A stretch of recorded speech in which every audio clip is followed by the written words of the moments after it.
O sol desaparece para sempre. O mundo fica branco. E o termômetro despenca.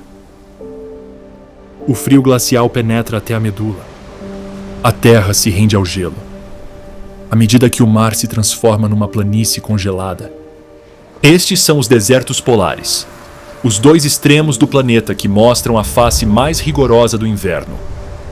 Neste mundo congelado, onde supostamente toda a esperança de vida é destruída pelas baixas temperaturas, a natureza, como se fosse um desafio, se mostra sem amarras, revelando seu lado mais selvagem. Foca de Weddell emerge de uma rachadura no gelo.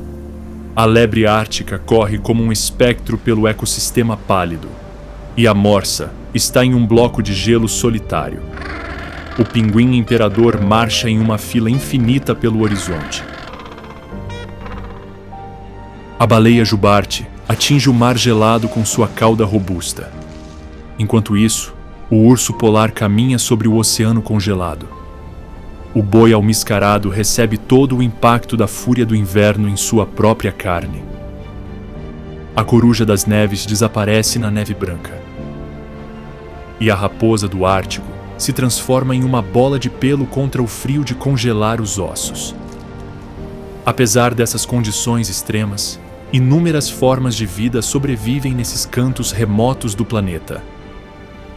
Num ecossistema quase inteiramente tingido de branco, onde as fronteiras entre o céu e a terra foram apagadas, espécies como o pinguim imperador, a andorinha do mar Ártica e as morsas se destacam com suas cores vibrantes, como flashes de vida. No entanto, nos desertos polares, o frio extremo não é o único adversário, pois esse ecossistema intocado é manchado de sangue todos os dias. De repente, um uivo solitário quebra o silêncio absoluto, um chamado que ecoa pela savana congelada. É uma matilha de lobos do Ártico que começou outra de suas caçadas aterrorizantes. Depois de vários dias sem comida, o bando faminto se torna agressivo, perseguindo uma rena aterrorizada pela estepe congelada. Um passo em falso do cervo, e é o fim. Os lobos atacam um por um o ungulado e consumam suas intenções implacáveis matando-o. Longe do local de descanso eterno do mamífero, sob uma espessa camada de gelo, uma silhueta escura desliza, prenunciando a morte.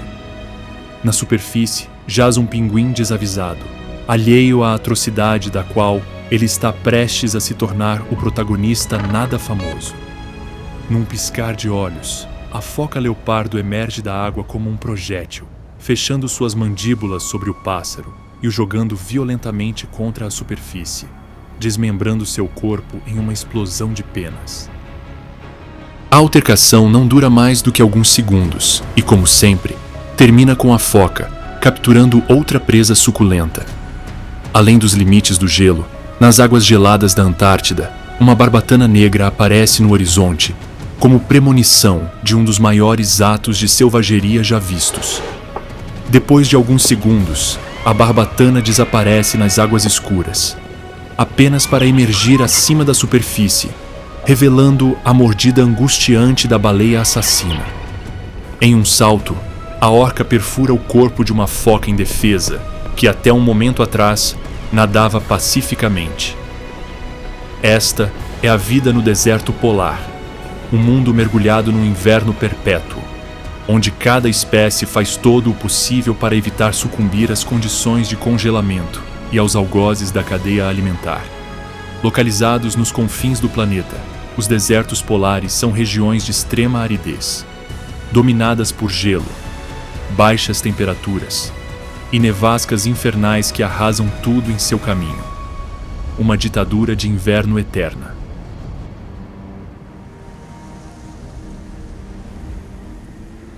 No sul, perto dos confins da Terra, a Antártida, um vasto continente de quase 14 milhões de quilômetros quadrados, ergue-se como um horizonte branco até onde a vista alcança.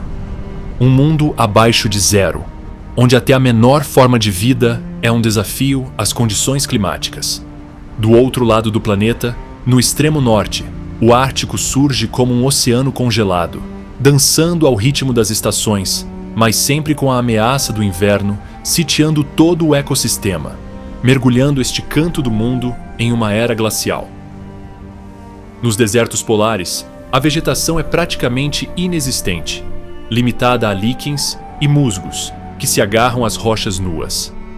A quase completa ausência de vida vegetal se deve à falta de chuva. Com não mais que 200 milímetros por ano, os desertos brancos recebem menos chuvas do que lugares tão escaldantes quanto o deserto de Sonora, ou o Grande Deserto de Vitória. Apesar de ser dominado por um inverno quase eterno, na verdade, no fluxo e refluxo das estações nesses cantos remotos, também há espaço para o verão polar. Nesta breve estação de não mais que 3 meses, a escuridão dá lugar a um radiante sol da meia-noite que toma conta do horizonte. As temperaturas ficam relativamente altas, pouco acima de zero, causando um degelo parcial que atrai até milhares de espécies migratórias. No entanto, esta estação não passa de uma miragem, uma calma momentânea antes da hostilidade do inverno. O inverno nos desertos brancos é de longe o mais rigoroso de todo o planeta. Com duração de até 9 meses, a noite polar relega o sol ao horizonte, onde sua luz mal pode ser vista, abandonando esses vastos impérios nas garras da escuridão. Nos desertos polares, o frio assume outro significado, com o termômetro caindo para 60 graus abaixo de zero, com uma facilidade assustadora, e o gelo e a neve mergulhando o mundo em um inferno branco.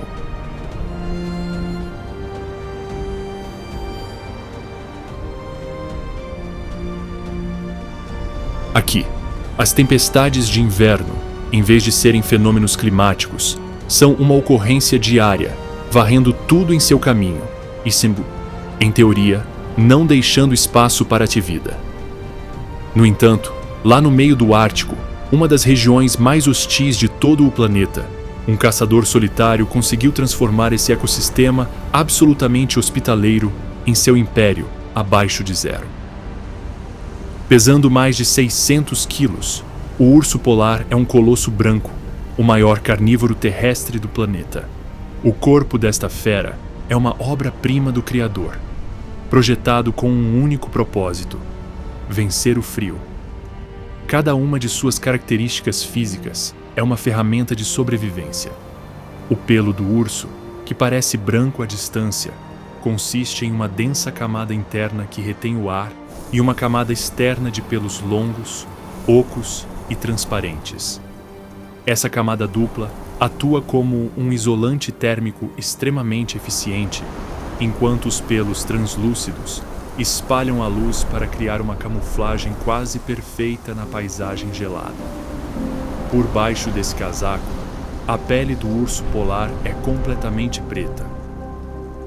Essa pigmentação escura é crucial para absorver o máximo de radiação solar, que filtra através do pelo, transformando o animal em um acumulador de calor, algo que pode ser de grande ajuda quando se vive em um canto do planeta onde o frio ameaça a vida.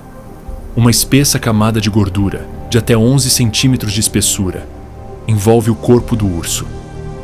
Ele não apenas o isola de temperaturas quase congelantes da água, mas também funciona como uma vasta reserva de energia, permitindo que ele sobreviva por semanas sem comida. As pernas do predador são plataformas especializadas para a vida no gelo. Eles são enormes, com até 30 centímetros de largura, o que distribui o peso do animal e permite que ele ande na neve profunda sem afundar.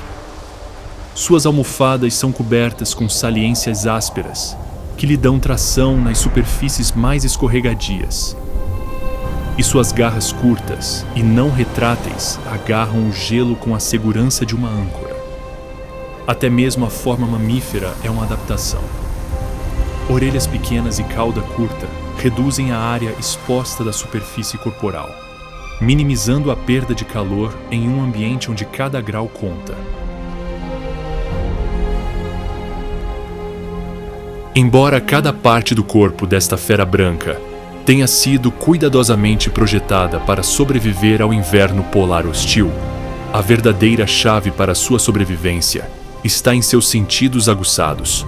O olfato do urso polar é extraordinariamente sensível, capaz de sentir o cheiro de uma foca a mais de 30 quilômetros de distância e detectar uma abertura no gelo sob 1 metro de neve. Na vasta brancura do Ártico, onde a visão muitas vezes é inútil, o urso navega usando o nariz como guia.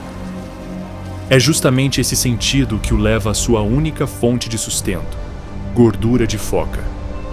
A caça no Ártico é um cálculo de probabilidades, onde nem mesmo esse predador mortal pode garantir que haverá comida na mesa. Como cada caloria conta na caça, esse assassino calculista planeja cuidadosamente cada movimento e, apesar de não comer há dias, ele não se desespera. Para localizar uma presa em potencial, o urso localiza um dos respiradouros que as focas mantêm abertos no gelo marinho, algo que pode levar várias horas ou até dias. Ao chegar a esses lugares privilegiados, ele se arma de paciência e espera atentamente. O caçador pode permanecer imóvel por horas, às vezes dias, suportando ventos com força de furacão e temperaturas de 40 graus abaixo de zero, tornando-se quase uma estátua de gelo, indistinguível da paisagem. Muitas vezes, a perseverança compensa, e depois de uma espera exaustiva, chega aquele momento tão esperado. Na água, ele vê uma foca completamente inconsciente de que a morte a aguarda. Quando ele finalmente emerge para respirar, uma explosão de violência quebra o silêncio profundo. Em uma fração de segundo, o que à primeira vista parecia um monte de neve ganha vida com uma velocidade explosiva, e o urso se lança, afundando suas enormes patas no buraco. Não há escapatória. Com a força de suas mandíbulas e o poder de suas garras, o urso arrasta a foca, pesando mais de 100 quilos, para fora da água com um único puxão violento. No caos da altercação, o crânio da presa é esmagado por uma mordida que quebra os ossos. Embora a estratégia de esperar na cloaca seja frequentemente a preferida do urso durante o inverno polar, uma estação em que as focas se refugiam nas águas geladas, quando o sol efêmero do verão permite que os pinípedes venham à superfície, o urso demonstra outra forma de violência, que demonstra suas habilidades versáteis como caçador. Após localizar outra foca descansando em um bloco de gelo a centenas de metros de distância, o predador inicia uma abordagem lenta e metódica, tomando cuidado a cada passo para não revelar sua posição, com o corpo pressionado contra o gelo, usando cada fenda e monte de neve como cobertura. Quando não há onde se esconder, ele para e permanece imóvel, às vezes por minutos, esperando que a foca adormeça ou olhe em outra direção. Se a presa levantar a cabeça, o urso congela instantaneamente, tornando-se apenas mais uma parte do gelo.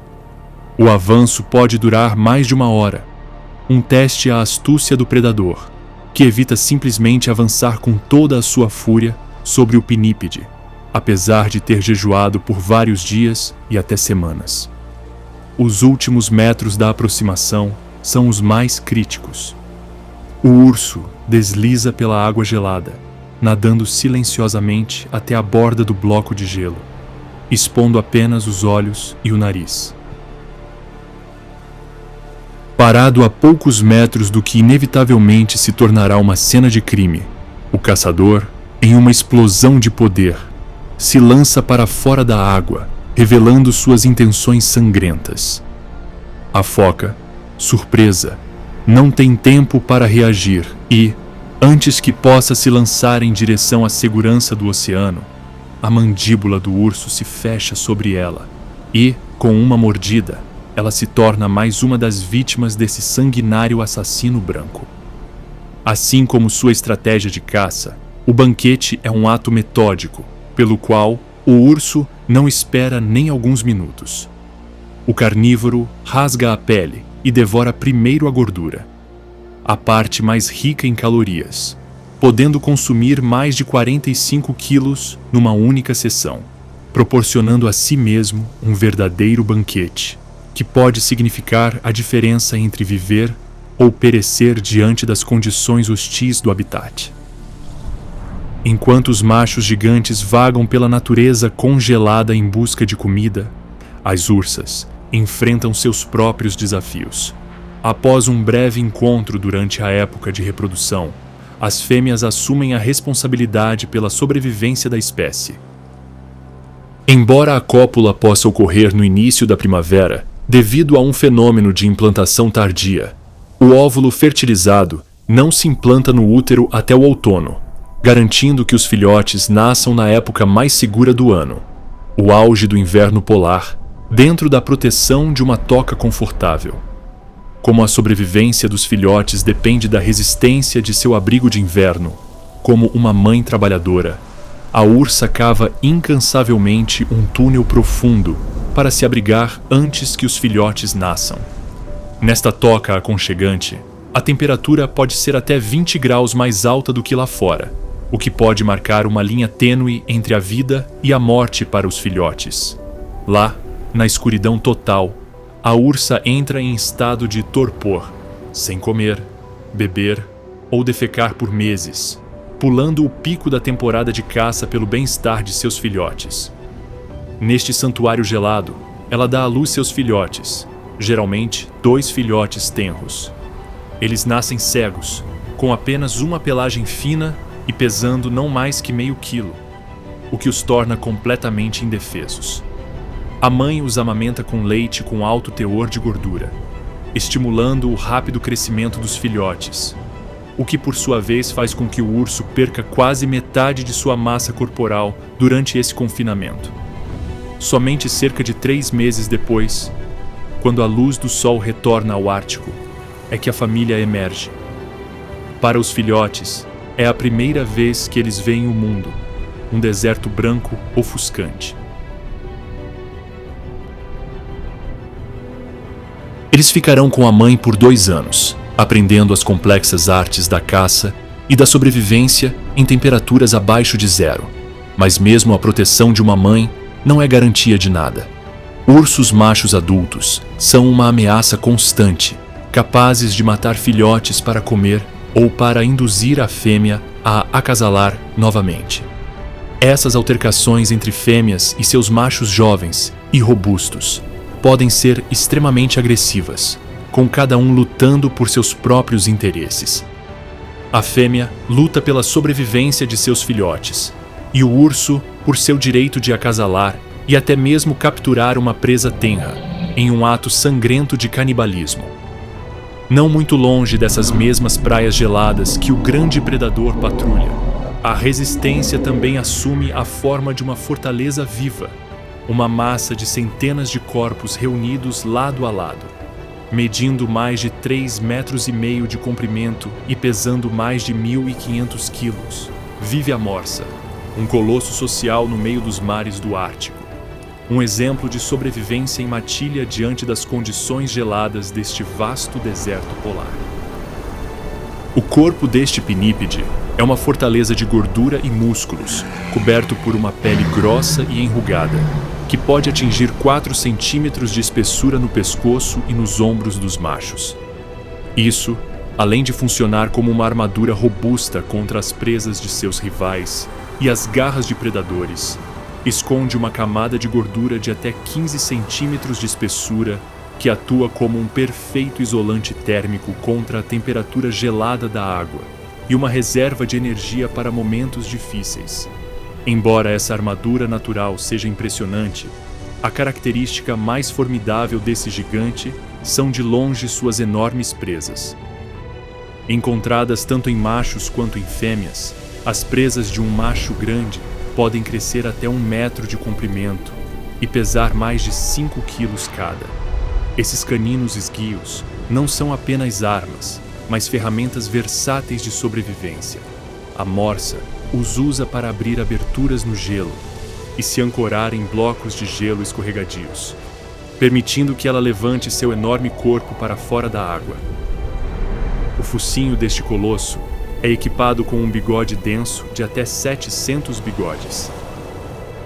Não são pelos comuns, mas órgãos táteis extremamente sensíveis, cada um conectado a nervos e músculos, cruciais na hora de procurar algo para colocar no estômago.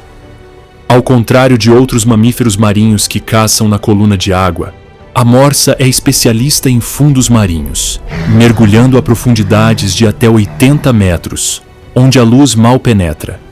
Nessas profundezas, onde o menor sinal de luz muitas vezes é apenas uma ilusão, seus bigodes sensíveis permitem que ele localize presas em potencial, mesmo no meio da escuridão. Como mamíferos sociais, esses gigantes se reúnem em enormes colônias que podem chegar a milhares, quase sempre em praias remotas ou em grandes blocos de gelo flutuantes. O espetáculo é simplesmente impressionante, com milhares de corpos empilhados uns sobre os outros, uma massa viva de pele enrugada, gordura e presas. Nesses aglomerados de vida no meio do deserto polar, o ar está repleto de um barulho constante de grunhidos, rugidos e bufos. Apesar do caos aparente, há uma ordem social rígida, com os maiores machos e aqueles com as presas mais longas, ocupando as posições centrais e mais seguras do grupo. É claro que esses lugares privilegiados, seguros de predadores em potencial e mais protegidos das nevascas geladas, são frequentemente cobiçados e procurados por outros machos menos favorecidos pela escala social estabelecida. Aqui, a violência por meio do combate ritualizado é a única maneira de resolver o conflito. Dois machos rivais se encaram, mostrando suas presas e emitindo rugidos profundos e guturais. Um luta para manter sua posição privilegiada no grupo, enquanto o outro está disposto a arriscar uma morte dolorosa na tentativa de subir na escala social. Após vários minutos de posturas ameaçadoras e vocalizações buscando quebrar a vontade do oponente, vendo que o confronto é inevitável, a violência irrompe. Os combatentes atacam uns aos outros, usando suas cabeças como arites e suas presas como adagas, em uma luta brutal que geralmente resulta em feridas profundas no pescoço e nos ombros dos envolvidos. O vencedor reafirma seu status, ascendendo na escala social, ganhando, entre outros benefícios, um lugar privilegiado na matilha e o direito de acasalar com as fêmeas. A vida na colônia, embora barulhenta e conflituosa, oferece uma inegável sensação de segurança. Qualquer predador que se aproxima é imediatamente detectado por centenas de olhos atentos. O principal adversário das morsas no gelo é, justamente, o sanguinário urso polar. Embora esse formidável predador não hesite em atacar uma colônia inteira, ele sempre prefere perseguir indivíduos isolados ou doentes.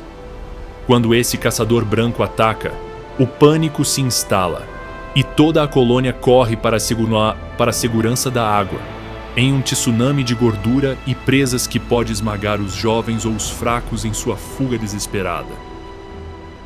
É claro que um macho adulto formidável, se encurralado, não é uma presa fácil. O pinípede se defende com ferocidade implacável, usando suas presas para infligir ferimentos fatais no urso. Para as morsas que conseguiram chegar às águas geladas, o perigo não acaba, pois estas são os domínios de um predador ainda mais letal, os grupos de orcas. Um grupo de orcas é capaz de atacar uma morsa, usando sua inteligência e trabalho em equipe para exaurir e afogar o gigante desajeitado. Mas mesmo na água, numa posição nada vantajosa, a morsa não desiste. Diante de caçadores tão sanguinários, os mamíferos veem os blocos de gelo próximos como um refúgio, ou, se a situação exigir, podem também usar suas presas afiadas como armas brancas contra os predadores mais ferozes do planeta, em uma altercação na qual tem tudo a perder. Enquanto esses gigantes lutam pela sobrevivência nas águas geladas, milhares de quilômetros ao sul, nas partes mais ao norte e relativamente quentes do deserto polar ártico, um pequeno canídeo faz do deserto congelado seu lar aconchegante. Com apenas 85 centímetros de comprimento, incluindo a cauda, e raramente pesando mais de 8 quilos, a raposa do Ártico é a prova de que não é preciso ser um gigante de 1 tonelada para sobreviver a esse inferno de gelo e neve. O corpo deste pequeno cão selvagem é uma maravilha de adaptação ao frio extremo. O Criador, em toda a esmoa da sua sabedoria, dotou este sobrevivente abaixo de zero com uma pelagem natural semelhante à pele. Durante o inverno, a raposa fica envolta em uma espessa camada de pelo, de um branco puro, que a torna praticamente invisível contra a neve. Essa pelagem é considerada a mais quente de todos os mamíferos, em proporção ao seu tamanho. Uma armadura térmica que lhe permite suportar as temperaturas mais brutais. O formato do corpo da raposa é projetado para conservar todo o calor. Suas pernas curtas, focinho reduzido e orelhas pequenas e arredondadas minimizam a área de superfície do corpo exposta ao vento gelado, enquanto suas almofadas são completamente cobertas de pelos, isolando-o do contato direto com gelo e neve. Sua cauda, longa e extraordinariamente espessa, não é de forma alguma um ornamento. Quando o canídeo dorme, ele se enrola e usa esse acessório versátil como um cachecol, cobrindo o rosto e o nariz para respirar o ar aquecido por seu próprio pelo. Graças às suas adaptações únicas às baixas temperaturas, este cão consegue permanecer firme mesmo quando o relógio cai abaixo de 60 graus abaixo de zero. Nestes dias particularmente frios, quando as tempestades de neve continuam a castigar o ecossistema, a raposa começa a tremer para gerar calor e também reduzir a perda de energia, limitando o fluxo de sangue quente para as suas extremidades. A vida deste cão é uma busca incessante por comida, num mundo onde a escassez é a regra. Durante o longo inverno ártico, as principais presas deste caçador, os lemingues e os ratos do campo, vivem em túneis sob uma espessa camada de neve. Para caçá-los, o canino depende quase exclusivamente de seu aguçado sentido de audição. O predador caminha lentamente na neve, com a cabeça inclinada, imóvel, atento até ao menor movimento de um lemingue. Com seus ouvidos sensíveis, o predador consegue ouvir até o mais baixo guincho de um roedor a até 1 metro de profundidade sob neve compactada. Mas a caça ativa é um luxo que nem sempre pode ser oferecido, porque no extremo ártico, um lugar desolado onde a raposa é frequentemente a única forma de vida em dezenas de quilômetros ao redor, a presa é um privilégio. Ciente disso, na maioria das vezes, o cão é um oportunista, um seguidor de gigantes. A raposa geralmente viaja a uma distância segura atrás dos ursos polares, o que é uma demonstração de sua ousadia e comportamento extremamente arriscado, mas com uma grande recompensa. Quando o enorme urso mata uma foca e se alimenta, ele deixa para trás os restos da carcaça.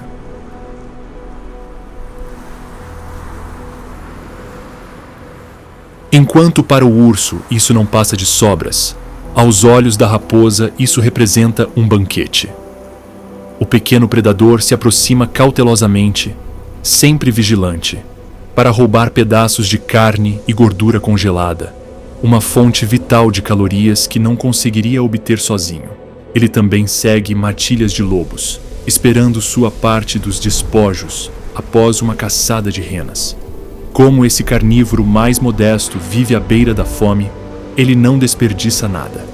Durante o curto verão, quando as aves migratórias fazem ninhos na tundra, o canídeo se torna um ladrão de ninhos por excelência, devorando ovos e filhotes. Numa demonstração de astúcia, qualquer excedente de alimentos que possa resultar deste breve período de abundância é armazenado para o futuro, na forma de despensas, escondendo dezenas de lemingues, ovos e pássaros sob pedras ou em buracos cavados no permafrost.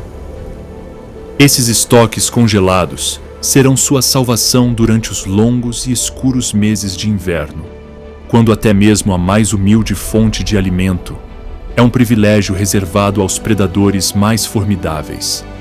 Na mesma neve que o astuto cão patrulha, aperfeiçoa-se outra forma de brancura. Não é a brancura da perseguição, mas sim a da imobilidade absoluta, medindo quase 70 centímetros de comprimento e pesando até 7 quilos. A lebre do Ártico, um pequeno lagomorfo, consegue sobreviver neste ecossistema inóspito, onde predadores e frio extremo ameaçam a vida.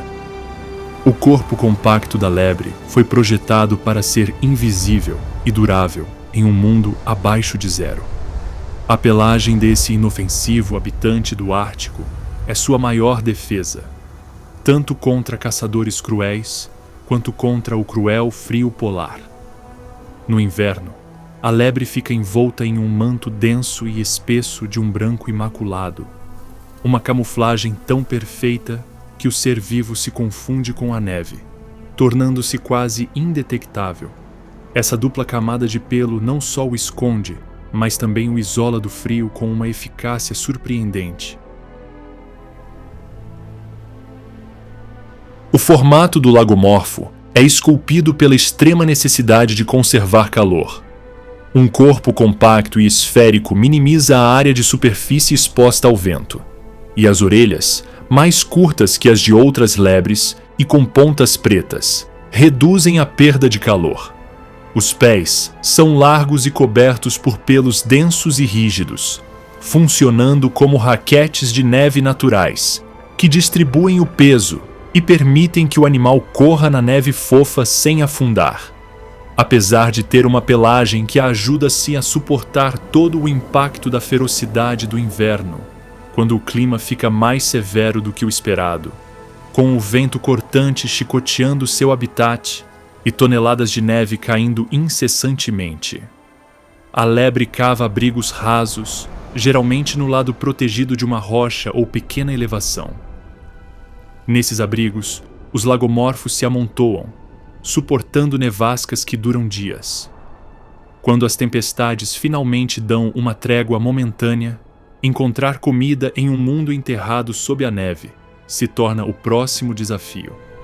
A dieta de inverno deste herbívoro é outra de suas adaptações únicas à vida abaixo de zero, adaptando-se ao pouco que o solo escasso oferece: musgos, líquens e, acima de tudo, os galhos e raízes de pequenos salgueiros árticos. O lagomorfo usa um olfato aguçado para localizar essa vegetação enterrada. Ao detectar comida, ele usa as fortes garras das patas dianteiras para cavar a neve dura e compactada, expondo os galhos lenhosos dos quais sua vida depende. Mas o frio e a fome não são seus únicos inimigos. No Ártico, tudo que se move é caçador ou presa, e a lebre é a presa por excelência. A lista de seus predadores, mais do que longa, é interminável. Raposas do Ártico, corujas das neves, falcões gerifaltes e, acima de tudo, matilhas famintas de lobos do Ártico não hesitarão em fazer deste lagomorfo carnudo sua presa. Um uivo, ecoando pelo deserto polar, é o som de abertura, e uma matilha faminta de lobos do Ártico sai à espreita. Alcançando 1,5 metro de comprimento e pesando até 45 quilos, o lobo do Ártico é mais magro e leve que seus parentes do sul. Uma adaptação a um mundo onde a comida é escassa e a energia é um bem precioso. O pelo desse predador todo-poderoso é uma densa camada de branco puro ou cremoso, que proporciona camuflagem excepcional em paisagens com neve e gelo. No entanto, diferentemente da lebre do Ártico, esta não se trata de se esconder do perigo, mas sim de se tornar ele. Essa pelagem é composta por uma camada interna de pelos curtos e lanosos, que retém o calor do corpo, e uma camada externa de pelos longos e grossos, que repelem a água e o vento. O corpo do cão é estreito e suas pernas são longas, adaptações que lhe permitem mover-se eficientemente pela neve profunda que cobre seu território durante a maior parte do ano. As patas do canídeo são grandes, distribuindo o peso para que ele não afunde, e são cobertas de pelos até mesmo entre as almofadas, protegendo-o do contato com o solo congelado. A sobrevivência do lobo do Ártico não reside apenas em sua força, mas em sua capacidade de suportar as condições mais brutais do planeta. Longe do território do lobo, onde a espessa camada de gelo glacial é remodelada pelas águas, um viajante incansável faz sua chegada triunfante aos limites deste império congelado, após empreender uma jornada maratona do outro lado do planeta. Com uma bela plumagem em tons de branco e cinza claro, medindo apenas 35 centímetros de comprimento e pesando apenas 100 gramas, surge em cena a gloriosa andorinha do mar Ártica, uma espécie que reflete evidente delicadeza e que, ao mesmo tempo, se prepara para realizar um dos feitos mais impressionantes da natureza.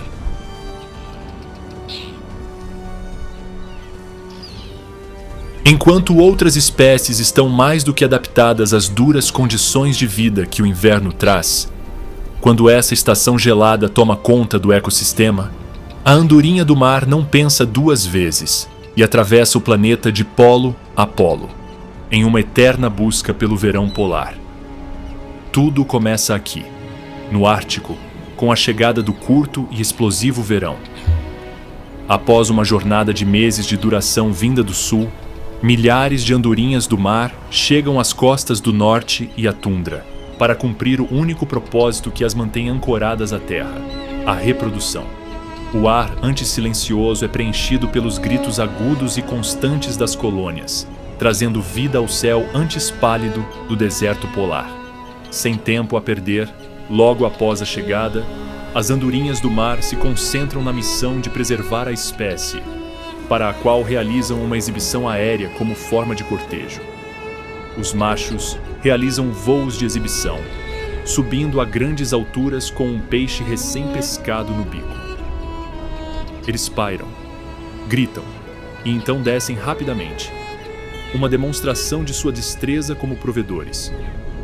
Logo, uma fêmea receptiva responde, e o casal frequentemente persegue um ao outro no ar, em uma dança acrobática que sela seu vínculo para a temporada. Dada a escassez de materiais de construção, o ninho geralmente é uma simples depressão no solo, mal forrada com vegetação ou seixos. Neste humilde ninho, a fêmea põe entre 1 e 3 ovos salpicados, perfeitamente camuflados pelo solo pedregoso. Embora expostos aos elementos possam ser vistos como um alvo fácil, essa aparente simplicidade esconde uma estratégia de sobrevivência. A vulnerabilidade do ninho em campo aberto é contrabalançada pela ferocidade coletiva da colônia. A andorinha do mar Ártica é destemida na defesa de seus filhotes, e qualquer predador que ouse chegar perto, seja uma raposa do Ártico ou até mesmo um urso polar, será imediatamente atacado. Andorinhas do mar descem do céu, emitindo gritos agudos e estridentes. São projéteis emplumados que atingem o intruso com seus bicos afiados, mirando na cabeça e nos olhos. É uma defesa surpreendentemente eficaz, um turbilhão de fúria que muitas vezes consegue assustar predadores centenas de vezes maiores. Essa defesa feroz é um enorme gasto de energia, mas necessário para garantir o futuro da linhagem. Após um período de gestação de cerca de 30 dias, os filhotes eclodem. Imediatamente, sabendo que o tempo neste paraíso de verão é limitado, os pais se dedicam a alimentar os filhotes com um fluxo constante de peixe fresco.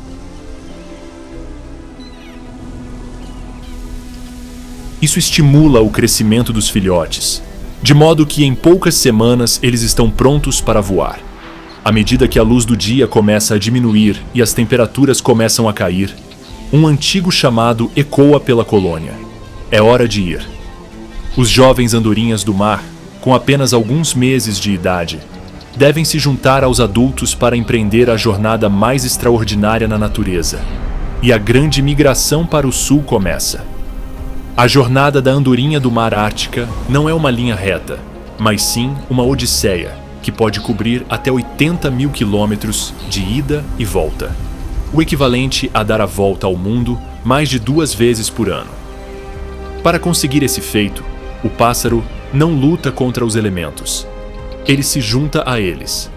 Ele segue caminhos sinuosos sobre os vastos oceanos, aproveitando os sistemas eólicos globais para planar e planar, conservando energia preciosa. Durante meses, a vida da andorinha do mar é passada no ar, sobre as ondas, muitas vezes sem tocar a terra. Ele dorme durante o voo, em breves intervalos de segundos, bebe água da superfície e, para se alimentar, patrulha as ondas. Após meses de voo ininterrupto, cruzando o Equador, o viajante finalmente chega ao seu destino no deserto polar sul, e as costas da Antártida se abrem diante de seus olhos, justamente quando o verão austral está no auge.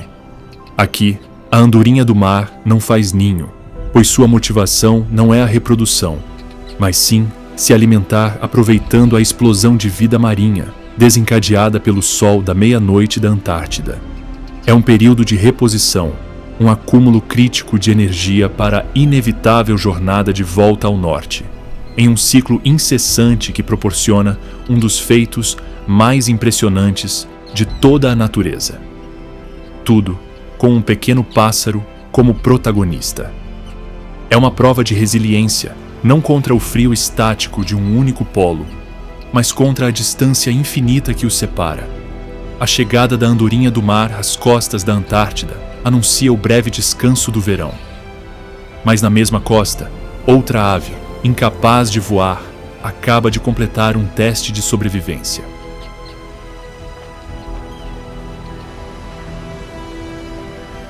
Entre os blocos de gelo que se quebram sob o sol da meia-noite, emergem as figuras dos sobreviventes da longa noite polar no extremo sul. Com quase 1,5 metros de altura e com adultos lutando para recuperar um peso de 45 quilos, o pinguim imperador está pronto para aproveitar a breve explosão de vida que é o verão antártico. A mera existência desta ave preta e branca no início do verão é prova de sua ferocidade e irreverência diante das condições do inverno. O corpo do pinguim imperador é uma fortaleza contra o frio. Sua plumagem é uma armadura de 4 camadas de penas curtas, densas e sobrepostas, que criam uma barreira impenetrável contra o vento. Abaixo, uma camada de penugem retém o ar, e sob a pele, uma espessa camada de gordura serve como reserva de energia vital. A estrutura óssea do pinguim é única. Os ossos desta ave não são ocos, mas sim sólidos e densos, uma adaptação que reduz a flutuabilidade e lhe permite mergulhar a profundidades surpreendentes. Apesar de todas as suas adaptações às temperaturas frias e à fome extrema, após a provação brutal do inverno, os adultos ficam emaciados, tendo perdido quase metade de sua massa corporal, incubando seus ovos e protegendo seus filhotes indefesos. Ao lado deles, os filhotes, agora quase tão altos quanto os pais, estão cobertos por uma espessa penugem cinza que os isola em terra, mas ainda não é a prova d'água. Então, é melhor não submergi-los nas águas geladas. A sobrevivência de ambas as gerações depende desse breve período de abundância que representa o verão polar. O oceano é o único refúgio e a única fonte de alimento disponível.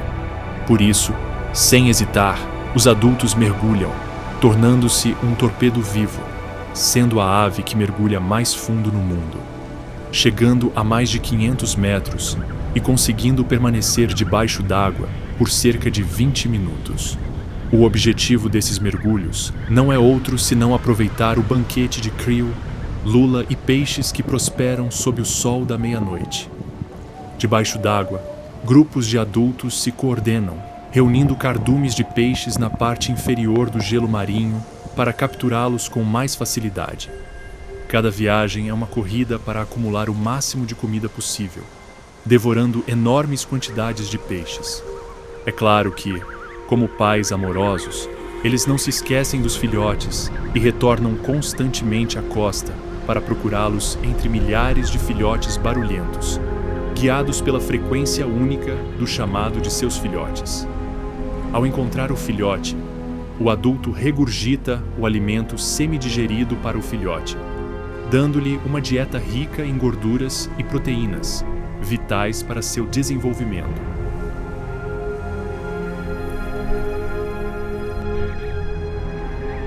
Esse processo se repete infinitamente, com os pais se revezando em viagens de caça que podem durar dias, enquanto o filhote espera na praia, vulnerável. Mas nem tudo que brota do oceano é abundância. Predadores como focas leopardo e orcas patrulham essas águas, atentos aos movimentos das colônias de pinguins. Na presença desses carnívoros, um mergulho em busca de alimento pode se tornar sua última refeição. Apesar de sua aparência desajeitada em terra, com movimentos desajeitados e lentos, na água, o pinguim não será uma presa fácil e usa sua incrível agilidade para acelerar explosivamente e escapar das mandíbulas de seus perseguidores. Nessas fugazes corridas subaquáticas por suas vidas, eles frequentemente se refugiam em pequenos buracos no gelo e outros lugares abrigados, onde os predadores, devido ao seu tamanho robusto, nunca conseguiriam alcançá-los. A vigilância é outra medida adotada por esses habilidosos sobreviventes contra caçadores. Ao avistarem uma barbatana no horizonte, eles imediatamente tentam se afastar da água, cientes de que isso é um sinal iminente de morte. À medida que o verão avança, e quando os adultos recuperam parte do peso, a colônia enfrenta outro teste crítico: a muda catastrófica. Para renovar a plumagem, eles precisam retornar à Terra por quase um mês, um tempo precioso durante o qual param de se alimentar, e suas reservas de gordura sofrem as consequências. A colônia permanece na costa, suportando o frio, completamente vulnerável, enquanto a nova armadura de penas cresce. Enquanto isso, os filhotes enfrentam seu próprio momento decisivo.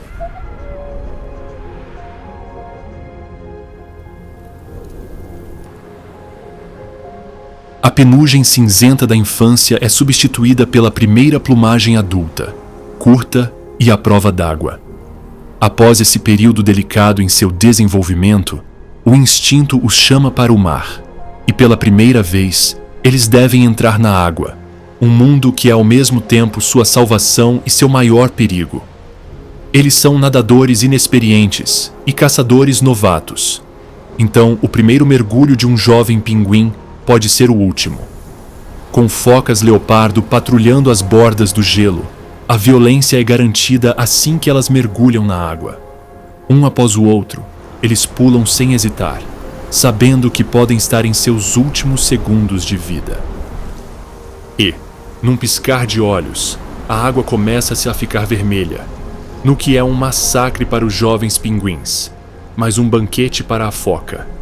Aqueles que sobreviverem a esse batismo de fogo passarão os próximos anos no mar, aprendendo a caçar e a evitar predadores, sem nunca mais pisar no continente.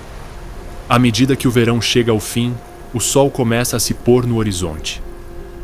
O mar, que havia recuado, começa a congelar novamente, e os adultos que sobreviveram à reprodução e à muda, agora com sua nova plumagem, enfrentam a decisão de ficar ou partir.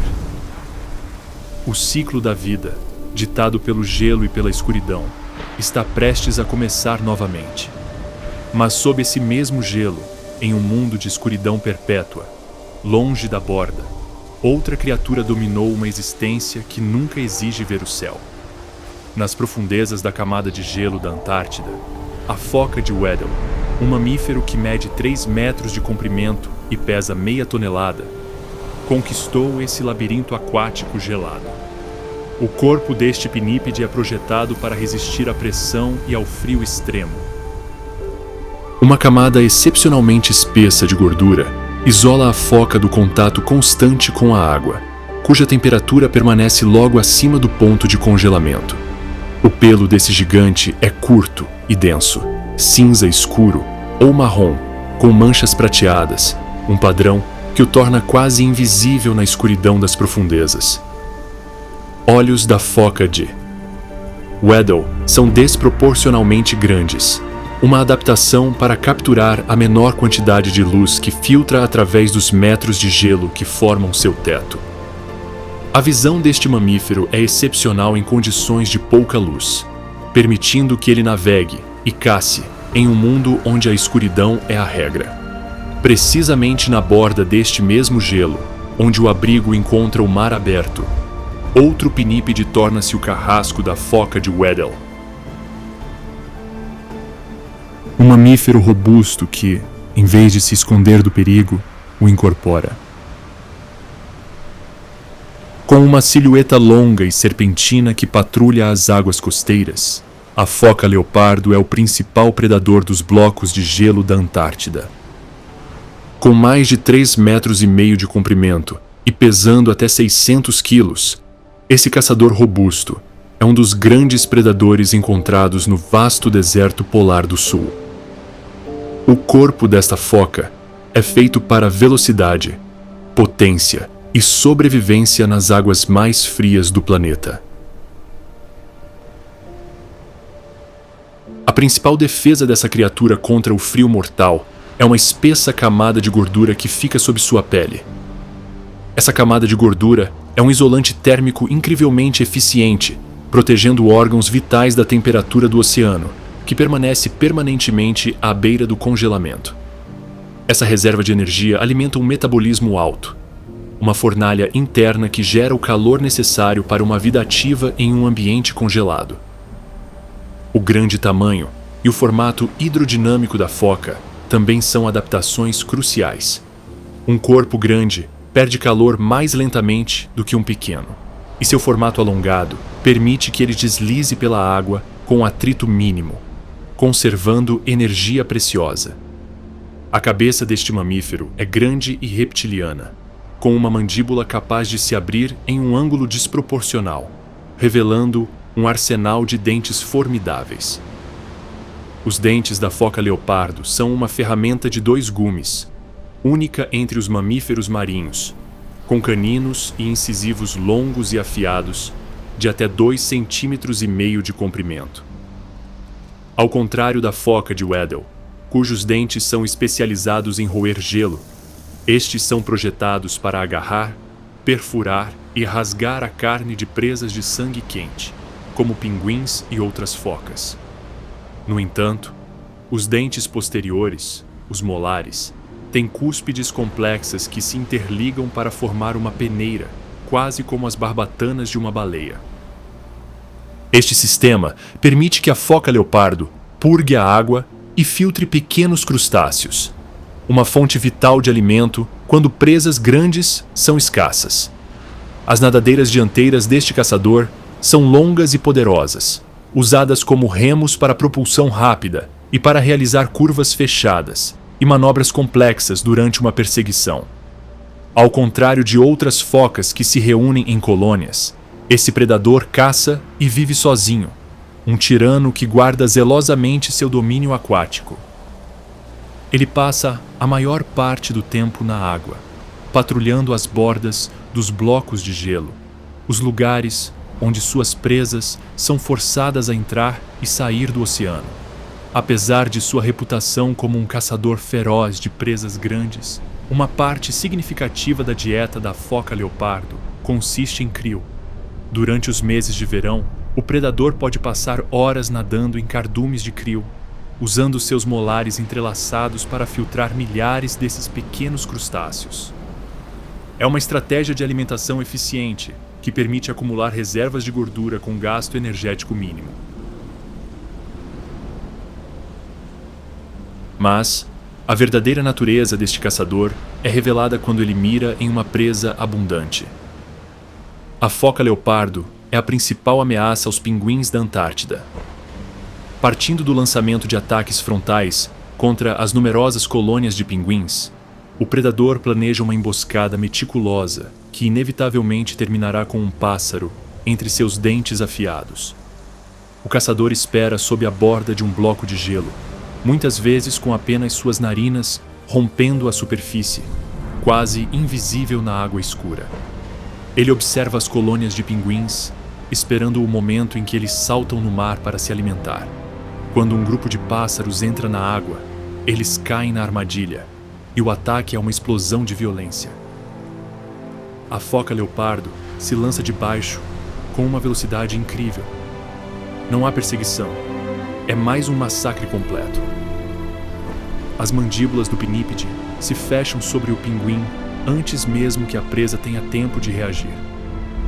Nessas mesmas águas antárticas, a predação da temida foca-leopardo é ofuscada pela chegada de um gigante, uma criatura de tamanho tão vasto que sua mera presença perturba o equilíbrio do oceano. Medindo até 16 metros de comprimento e pesando até 40 toneladas, a baleia jubarte chega às águas costeiras geladas da Antártida, um titã migratório que viajou até os confins da Terra para o grande banquete polar. O corpo deste imponente cetáceo é um paradoxo de massa e agilidade. As barbatanas peitorais deste gigante são as mais longas de todo o reino natural, medindo até 1/3 do comprimento total do corpo. São verdadeiras asas subaquáticas, com até 5 metros de comprimento, o que lhe confere uma manobrabilidade impensável para uma criatura do seu tamanho.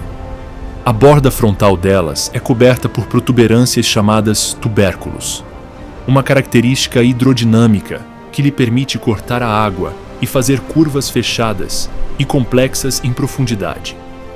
A barbatana caudal da baleia jubarte é uma enorme ferramenta de propulsão, um motor movido a músculos.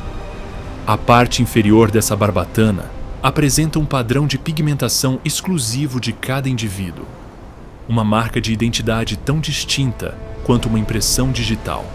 A cabeça do colosso é larga e coberta por tubérculos semelhantes a nadadeiras, cada um contendo um único folículo piloso, um remanescente sensorial de seus ancestrais terrestres. A barriga da baleia é sulcada por dobras ventrais, entre 14 e 35 sulcos, que permitem que a garganta do cetáceo se expanda enormemente para engolir milhares de litros de água em um único gole. Assim como acontece com outras espécies, como a andorinha do mar Ártica, para a baleia jubarte, as águas polares no fim do mundo não são um lar, mas sim uma sala de jantar. Este enorme cetáceo chega à Antártida com uma única missão: alimentar-se. Após vários meses de jejum nas águas quentes, onde se reproduz, o gigante chega faminto, tendo perdido muito peso. Felizmente, o breve e explosivo verão antártico oferece uma recompensa generosa após uma jornada de milhares de quilômetros, o maior banquete de krill do planeta. O oceano parece ferver com nuvens vermelhas desses pequenos crustáceos, um banquete à vontade para esse gigante. Mas para essa baleia, é uma corrida contra o tempo para converter essa abundância na gordura necessária para a longa jornada de volta. Para consumir as quase 2 toneladas de alimento de que necessita diariamente, o colosso desenvolveu uma das estratégias de caça cooperativa mais complexas e espetaculares do planeta: alimentação por rede de bolhas. Após localizar um denso enxame de krill, a caça começa, não com velocidade, mas com estratégia. Uma ou mais baleias mergulham profundamente abaixo do cardume, e das profundezas começam a exalar ar, criando uma cortina espiralada de bolhas que sobe.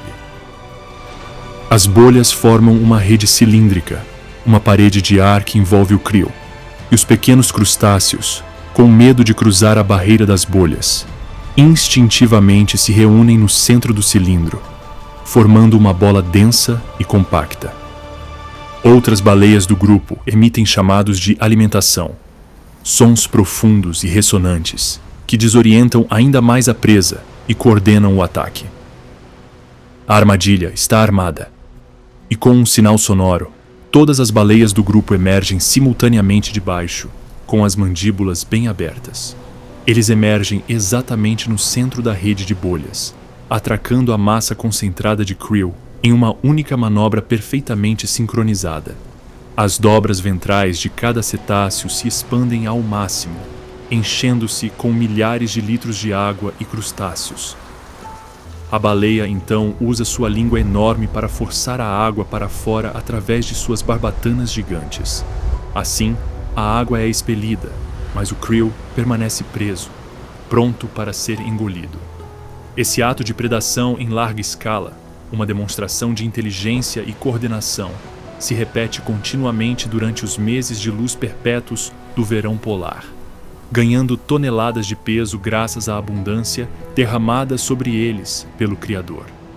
Apesar de sua constituição robusta, esses gigantes oceânicos são incrivelmente ágeis, capazes de se impulsionar das profundezas e dar saltos que desafiam a gravidade para fora da água.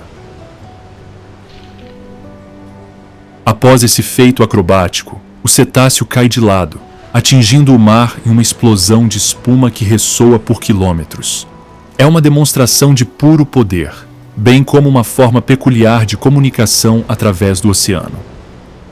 Outra maneira de se comunicar com seus pares é batendo repetidamente na superfície da água com suas gigantescas nadadeiras peitorais ou caudal. Cada estrondo ressoa pelo oceano como o disparo de um canhão, enviando sinais acústicos pelas profundezas. Apesar do seu tamanho enorme, esse gigante não está isento de perigos. Os filhotes que viajam com suas mães são o principal alvo do predador de topo dessas águas. As orcas, caçando em grupos coordenados, muitas vezes tentam separar um filhote de sua mãe. Mas a fêmea não está disposta a ficar parada assistindo ao massacre de seu filhote, e coloca seu corpo enorme entre o filhote e os agressores. Usando suas nadadeiras peitorais de 5 metros de comprimento como escudos e armas, o cetáceo bate e varre a água para manter os predadores afastados. Um único golpe dessas barbatanas pode atordoar ou até mesmo matar uma orca. É uma batalha de titãs nas águas geladas, onde a resiliência da mãe muitas vezes é a única barreira entre a vida e a morte de seus filhotes. Pelo menos por enquanto, o bando de caçadores aborta a missão e deixa o jovem cetáceo viver em paz. Embora a vida do filhote tenha sido poupada, não há predador mais formidável nas águas da Antártida do que a temida baleia assassina, a orca. Com até 9 metros de comprimento e até 10 toneladas de peso, a orca se torna a caçadora de topo de todos os oceanos do planeta. E as águas geladas que sulcam as costas da Antártida não são exceção. Este golfinho é uma máquina de matar, uma fera projetada para infligir medo em todo o ecossistema marinho. Pele da baleia assassina, com seu icônico padrão preto e branco, não serve para camuflagem tradicional, mas para causar disrupção visual. De baixo, a barriga branca se confunde com a luz da superfície. De cima, o dorso preto desaparece nas profundezas escuras, quebrando a silhueta da criatura e confundindo sua presa. A barbatana dorsal de um macho adulto é uma estrutura imponente, uma lâmina de até quase 2 metros de altura que corta a água, um sinal que anuncia a morte. As mandíbulas da orca são uma das armas mais formidáveis da natureza, equipadas com cerca de 50 dentes cônicos e interligados, de até 7 centímetros de comprimento, projetados não para mastigar, mas para agarrar, segurar e rasgar. Apesar da mordida temida e da condição física incomparável, a arma mais letal da orca é, sem dúvida, sua inteligência. Capazes de planejar emboscadas elaboradas, as orcas trabalham em grupos coordenados para capturar inúmeras presas, prestando atenção até nos menores detalhes de seus ataques. Esses predadores não caçam com simples brutalidade. Eles são assassinos calculistas que planejam cada movimento de sua cruel matança. Uma de suas técnicas mais surpreendentes é a caça às ondas. Um grupo avista uma foca de Weddell, descansando em um bloco de gelo. E sem tempo a perder, a matriarca dá a ordem. O grupo mergulha e nada em formação perfeita. Uma linha de corpos de várias toneladas se movendo em uníssono. Elas sobem juntas, criando uma onda enorme e unificada que se choca contra o iceberg, golpeando o gelo e fazendo com que ele se incline violentamente. Diante de um impacto tão estrondoso, a foca perde o equilíbrio e cai direto na água. Uma vez na água, a presa está no território das orcas, e o jogo mortal começa. Um por um, esses assassinos atacam a foca, golpeando-a com seus corpos robustos, atordoando-a e causando uma morte dolorosamente lenta. Com suas presas exaustas e sabendo que nenhuma espécie em sã consciência tentaria roubar o fruto de sua caça, a matilha não tem pressa em devorar os pinípedes. Ocasionalmente, os cetáceos podem usar presas moribundas para treinar os membros mais jovens do grupo, ensinando-os a encurralar, atacar com a cauda e trabalhar em equipe.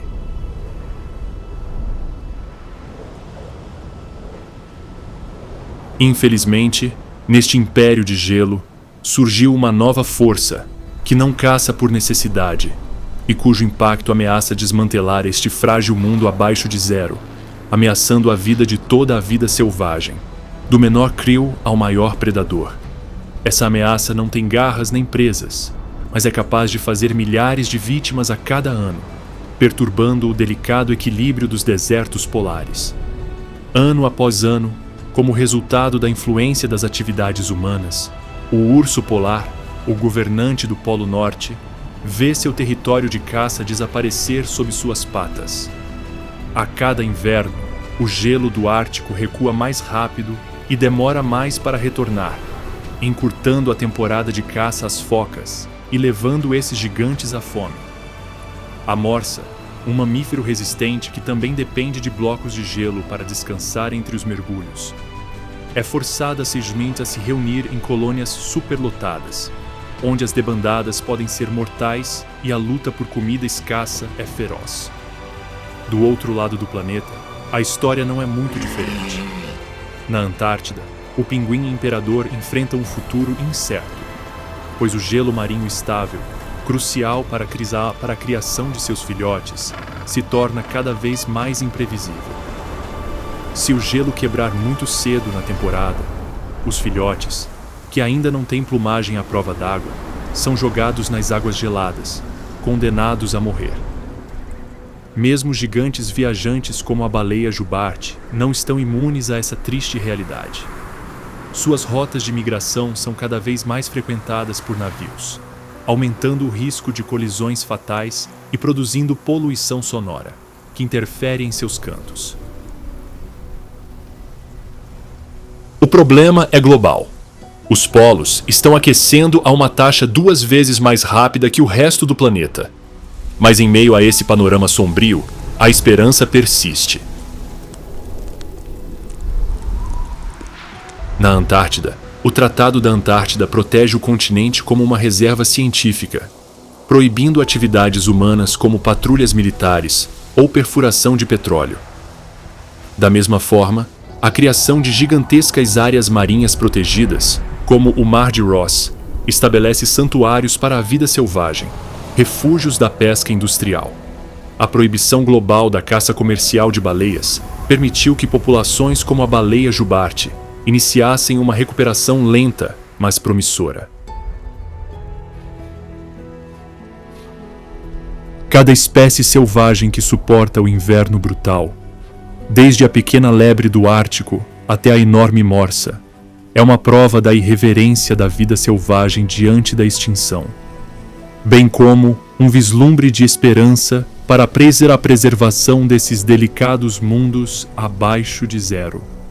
A luta das espécies selvagens pela sobrevivência nos confins gelados dos desertos polares deixou você sem fôlego? Se sim, não vá embora sem deixar um like e nos contar nos comentários qual desses sobreviventes abaixo de zero mais impactou você. Para não perder nossos próximos vídeos, inscreva-se e ative o sino de notificação. Para compartilhar essas incríveis histórias de sobrevivência no inverno com seus amigos, compartilhe este vídeo em suas redes sociais. Sem mais delongas, nos vemos na próxima, com mais contos de invernos implacáveis, verões escaldantes e, claro, histórias de vidas selvagens.